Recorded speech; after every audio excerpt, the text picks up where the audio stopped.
Everyone, कैसे हैं आप सब? I hope each and every one of you is doing absolutely good. Myself Avinash Srivastava and I am a biology educator in NEET UG category since 14 years. Welcome to mister biology treatment my friend. हम लोग 12th का crash course start कर लिए हैं, जिसमें हम लोग बात कर रहे हैं पहला चैप्टर, जिससे हम लोग बोल रहे हैं रिप्रोडक्शन इन ऑर्गेनिज्म। तो रिप्रोडक्शन इन ऑर्गेनिज्म में हम लोग स्टार्ट किए हैं एसेक्सुअल रिप्रोडक्शन, लेकिन एसेक्सुअल रिप्रोडक्शन को आगे कंटिन्यू करें इससे पहले हम आपको बताना चाहते हैं कि वीडियो के आखिरी में मेरे दोस्त एक चुटकुला बताने वाला हूँ, इसीलिए आप वीडियो पे अंत तक बने रहिएगा, ठीक है। तो चलिए वीडियो को स्टार्ट करते हैं। वीडियो को स्टार्ट करने से पहले हम लोग कुछ मेडिसिन के कंपोजिशन को समझने का कोशिश करें, लेकिन हाँ, इस मेडिसिन के कंपोजिशन को अपने पर्सनल लाइफ में अप्लाई मत करिएगा बिना कोई डॉक्टरी परामर्श के, राइट। चलिए स्टार्ट करते हैं। तो दोस्त ध्यान रखिएगा, अगर किसी भी मेडिसिन के लास्ट में मेडिसिन के कंपोजिशन के लास्ट में एक वर्ड आता है, कौन सा वर्ड आता है दोस्त? तो टिडीन वर्ड आता है। कौन सा? टिडीन। तो आप समझ लीजिएगा कि मेडिसिन का ग्रुप एसिडिटी यानी जो अम्ल की मात्रा स्टोमिक में बढ़ती है उसे क्या कर देगा? कम कर देगा, रिड्यूस कर देगा। क्लियर? चलिए मैं आपको कुछ एग्जाम्पल से समझाता हूँ। सबसे पहला एग्जाम्पल मैं बात कर रहा हूँ एरेनिटिडीन। देखिए एक मेडिसिन है, क्या नाम है उसका? तो एरेनिटिडीन। तो एरेनिटिडीन अगर आप खाते हैं तो एसिडिटी कम हो जाएगी। नेक्स्ट मैं एग्जाम्पल बता देता हूँ आपको, सिमेटिडीन।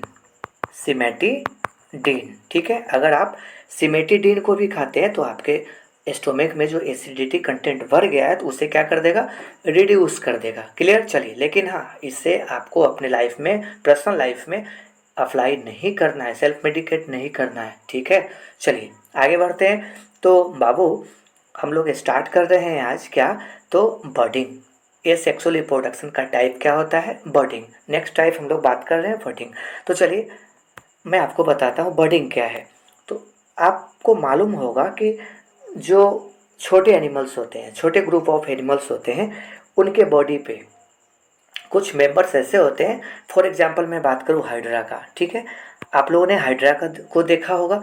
हाइड्रा जो होता है जब मैच्योर होता है दोस्त, तो क्या होता है कि उनके बॉडी से छोटा सा उभार निकलता है। Clear?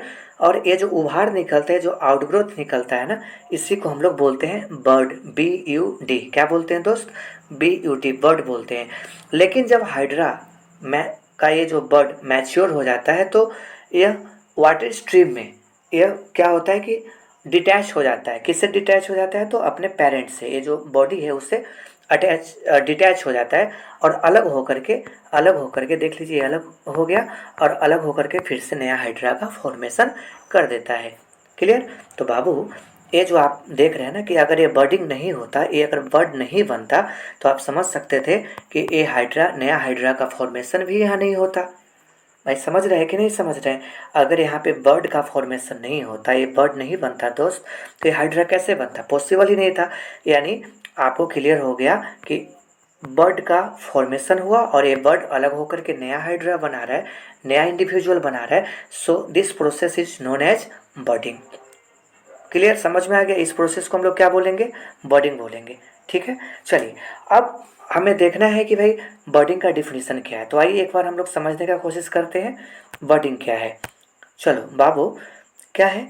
In this bird appear and grow in parent body. क्या होता है कि जो कलिका होती है, जो बर्ड होती है, मुकुल इसको हिंदी में बोलते हैं, बर्ड को क्या बोलते हैं? मुकुल।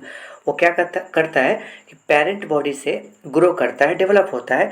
आफ्टर मैचुरेशन, जब वो बर्ड मैच्योर हो जाता है, बड़ा हो जाता है, detach from the parent body से अलग हो जाता है, अनफॉर्म न्यू इंडिविजुअल, और नया जीव जाति का फॉर्मेशन करता है। क्लियर? किसमें? तो हाइड्रा में। किसमें देखने को मिलेगा? स्पॉन्ज में। और किसमें देखने को मिलेगा?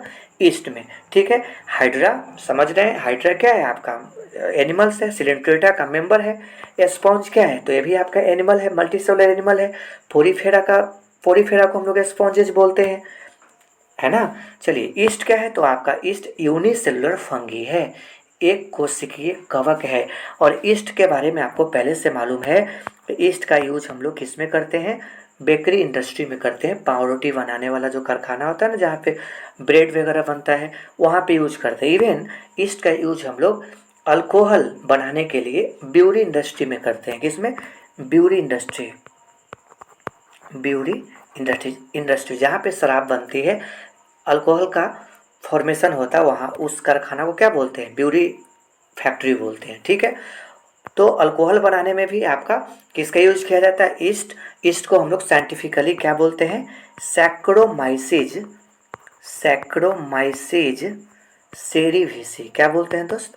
सैक्रोमाइसिस सेरीविसी। याद रखिएगा, ईस्ट को हम लोग साइंटिफिकली क्या बोलते हैं? सैक्रोमाइसिस सेरीविसी। तो आपसे पूछा जाए बर्डिंग किस में होता है, तो बर्डिंग होता है हाइड्रा में, स्पॉन्ज में, ईस्ट में बर्डिंग देखने को मिलता है। लेकिन अगर आपसे पूछा जाए कि what is the type of budding, तो ध्यान रखिएगा बर्डिंग दो टाइप का होता है। अगर बर्ड का फॉर्मेशन अगर ऑर्गेनिज्म के बॉडी के बाहर होता है, जो आप देख रहे हैं यहाँ पे ऑर्गेनिज्म के बॉडी के बाहर बन रहा है ना बाबू, इससे हम लोग क्या बोलेंगे? इससे हम लोग बोलेंगे एक्सोजीनस बर्डिंग। क्या बोलेंगे? एक्सोजीनस बर्डिंग। ठीक है, अब एक्सोजीनस बर्डिंग का मतलब बर्ड का फॉर्मेशन ऑर्गेनिज्म के बॉडी के बाहर हो रहा है। एक्सो मतलब क्या होता है? बाहर। ठीक, जैसे किसमें आपको बता दिए, हाइड्रा में। स्पॉन्ज में भी साइफा वगैरह स्पॉन्ज में आते हैं, स्पॉन्ज के मेंबर साइफा होते हैं। ठीक है, तो इसमें आपको एक्सोजीनस बर्डिंग है। अगर अगर हम आपसे पूछे अगर हम आपसे पूछे कि इंडोजीनस बर्डिंग क्या है? एक्सोजीनस तो आपको समझ में आ गया। इंडोजीनस मतलब अंतर्जात मुकुलन। ठीक है, मतलब इनसाइड बनेगा बर्ड। अगर बर्ड का फॉर्मेशन कहाँ पे हो रहा है? इनसाइड में हो रहा है। देखिए, मान लीजिए एक स्पॉन्ज है। ठीक है, ठीक स्पॉन्ज है, और इस स्पॉन्ज के अंदर में छोटे छोटे बर्ड बन रहे हैं। अंदर में दिखाई दे रहा है ना, अंदर में बर्ड बन रहा है। तो ये जो बर्ड बन रहा है, स्पेशल टाइप का जो बर्ड बन रहा है ना दोस्त, इसे हम लोग बोलेंगे जेम्यूल। क्या बोलेंगे? जेम्यूल कहेंगे। क्या कहिएगा इसको? जेम्यूल। तो जेम्यूल क्या है? What is gemmule? तो इंटरनल एसेक्सुअल रिप्रोडक्टिव यूनिट और bird is called gemmule. Internal asexual reproductive unit और वर्ड इज कॉल्ड क्या? जेम्यूल। यानी स्पॉन्ज के अंदर बनने वाले जो आंतरिक अलैंगिक मुकुल है, बर्ड है, उसे हम लोग क्या बोलते हैं? उसे हम लोग जेम्यूल कहते हैं। क्या कहते हैं उसे? जेम्यूल। याद रखिएगा, जेम्यूल जो होता है इसमें स्पेशलाइज्ड टाइप के सेल्स होते हैं, जैसे मैंने आपको बताया ना अभी। देखिए, ये छोटे छोटे छोटे छोटे क्या है? जेम्यूल है। ठीक है, इसके अंदर में एक्टोटिक पोटेंट सेल होता है। मतलब ये जो आपका जेम्यूल है ना दोस्त, उसके अंदर में खास प्रकार का सेल्स होता है। उस सेल्स को हम लोग बोलते हैं आर्कियोसाइट। क्या बोलते हैं बताइए?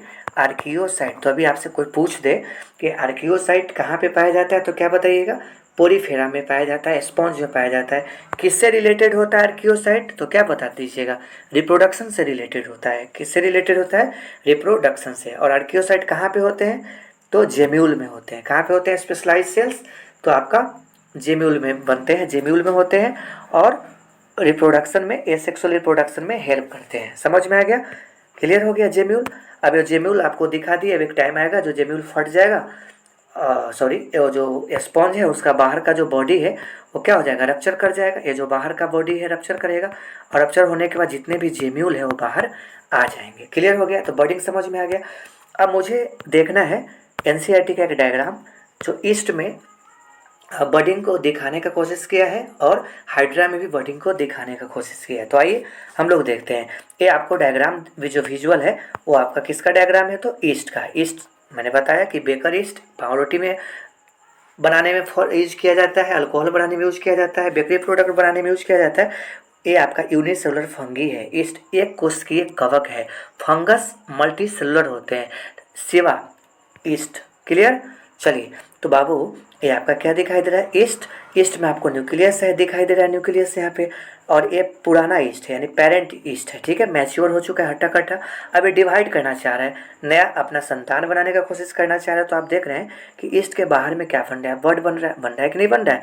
बर्ड बन रहा है। और यहाँ पे आप देख पा रहे हैं कि न्यूक्लियस भी डिवाइड होने की कोशिश कर रही है। न्यूक्लियस भी डिवाइड होने की कोशिश कर रही है, और एक टाइम आएगा जो न्यूक्लियस जो है क्या होगा? इक्वली डिवाइड कर जाएगा। लेकिन आप यहाँ पे देख रहे हैं, यहाँ पे जो वर्ड बन रहा है वो अनइक्वल साइज का है। कैसा है, याद रखिएगा, अनइक्वल वर्ड है, ठीक है। यहाँ पे ध्यान रखिएगा, अनइक्वल साइज का वर्ड बन रहा है, ठीक है, क्लियर। और ये आपका क्या है, वर्ड, एक टाइम आएगा जो वर्ड टूट करके अलग हो जाएगा और फिर से नया ईस्ट का फॉर्मेशन हो जाएगा। और ये आपके बगल में डायग्राम किसका है, हाइड्रा का। हाइड्रा में आप देख पा रहे हैं क्या है, बर्ड है। और ये आपको हाइड्रा में टेंटिकल है, जो मैंने आपको बेसिक में बताया था। क्या बताया था, इसमें आपको क्या होता है, निमेटोसाइट होता है ना भाई, स्टिंगिंग सेल्स, ठीक है। हाइड्रा में डंक मारने, इसमें जो डंक मारने वाला कैप्सूल होता है ना, जो दुश्मन को डंक मार देता है, क्या बोले थे उसको, न्यूमेटोसाइट बोले थे, न्यूमेटोसाइट बोले थे, ठीक है अभी याद रखिए, ठीक है ना। ओके चलिए, तो ये आपको क्या दिखाई दिया, बर्डिंग इन हाइड्रा, क्लियर। ये हाइड्रा का माउथ होता है, जिसे हम लोग हाइपोएस्टोम कहते हैं। हाइपोएस्टोम, हाइड्रा के माउथ को क्या बोलते हैं, हाइपोएस्टोम कहते हैं, ठीक है। चलिए आगे बढ़े। नाउ देखना है क्या, फ्रैगमेंटेशन। फ्रैगमेंटेशन का हिंदी क्या होता है दोस्त, फ्रैगमेंटेशन का हिंदी होता है खंडन, तोड़ देना, पीस पीस कर देना। यानी आपको क्लियर हो गया होगा कि अगर कोई ऑर्गेनिज्म है, इसको आप तोड़ दिए, कितने पीस में, 2 पीस में हम मान लीजिए अलग कर दिए, और एक टाइम आएगा जो ये जो पीस है माइटोसिस डिवीजन करके, कौन सा डिवीजन करके, माइटोसिस डिवीजन करके। आपको बताना चाहते हैं कि जो ए सेक्सुअल रिप्रोडक्शन होता है ना दोस्त, उसमें समसूत्री विभाजन होता है। ए सेक्सुअल रिप्रोडक्शन में, अलैंगिक जनन में समसूत्री विभाजन होता है, ठीक है, और उसी से ऑर्गेनिज्म का ग्रोथ होता है। तो ये जो आपको दिखाई दे रहा है छोटा छोटा पीस, इसमें क्या होगा, माइटोसिस होगा, समसूत्री होगा, और समसूत्री होने के बाद ये धीरे धीरे बड़ा होकर के एक बड़ा सा बना देगा ऑर्गेनिज्म, एक बड़ा सा ऑर्गेनिज्म बना देगा।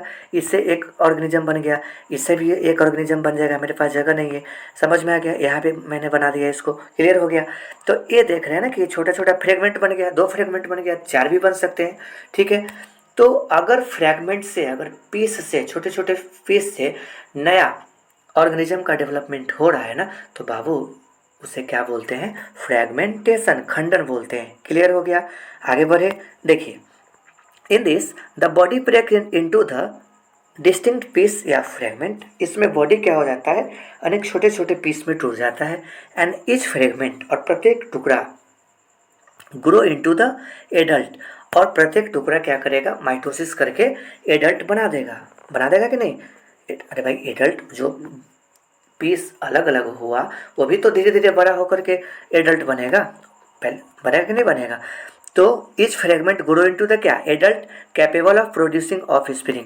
मतलब आपको समझ में आया कि जो प्रत्येक टुकड़ा है, जो प्रत्येक पीस है, प्रत्येक फ्रेगमेंट है, वो किस रूप में वर्क कर रहा है, किस चीज़ का रोल प्ले कर रहा है, तो ऑफ स्प्रिंग का, है ना।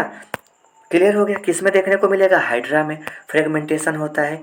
स्पाइरोगाइडा एल्गी में, किसमें, स्पाइरोगाइडा शैवाल है, ग्रीन एल्गी है, उसमें आपको फ्रेगमेंटेशन देखने को मिलता है। तो फ्रेगमेंटेशन क्या है, तो फ्रेगमेंटेशन वैसा प्रोसेस है, वैसा अलैंगिक जनन का विधि है जिसमें पेरेंट बॉडी अनेक फ्रेगमेंट में टूट जाता है और प्रत्येक फ्रेगमेंट से ग्रो होकर के नया इंडिविजुअल का फॉर्मेशन हो जाता है, नया ऑफ स्प्रिंग का फॉर्मेशन हो जाता है। ऑफ स्प्रिंग का मतलब होता है संतान, बच्चा, ठीक है। हाइड्रा में, स्पाइरोगाइडा में फ्रेगमेंटेशन आप देख सकते हैं। क्लियर हो गया। चलिए, तो हम लोग को इतना समझ में आ गया। अब वेजिटेटिव प्रोपेगेशन थोड़ा सा बड़ा है, हम इसको अगले क्लास में कवर करेंगे। तो बाबू, वादे के मुताबिक मैंने आपको बताया था कि लास्ट में एक चुटकुला भी बताएंगे। तो चलिए शुरू करते हैं। चुटकुला क्या है, सुनिए।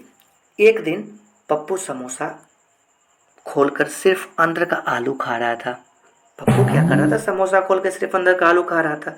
एक आदमी ने पूछा, ये क्या कर रहे हो पप्पू, पूरा समोसा क्यों नहीं खा रहा है। पप्पू बोला, क्योंकि मैं बीमार हूँ, डॉक्टर ने बाहर की चीज़ खाने से मना किया है, इसीलिए हम केवल अंदर का चीज़ खा रहे हैं। ठीक है। तो अगर आपको फनी लगा चुटकुला तो ठीक है, नहीं तो फिर हम आपको नेक्स्ट क्लास में फनी चुटकुला और बताएंगे। ठीक है। Thank you to all. जो भी लोग इस वीडियो को देख रहे हैं, लाइक करिए, शेयर करिए, सब्सक्राइब करिए। ठीक है।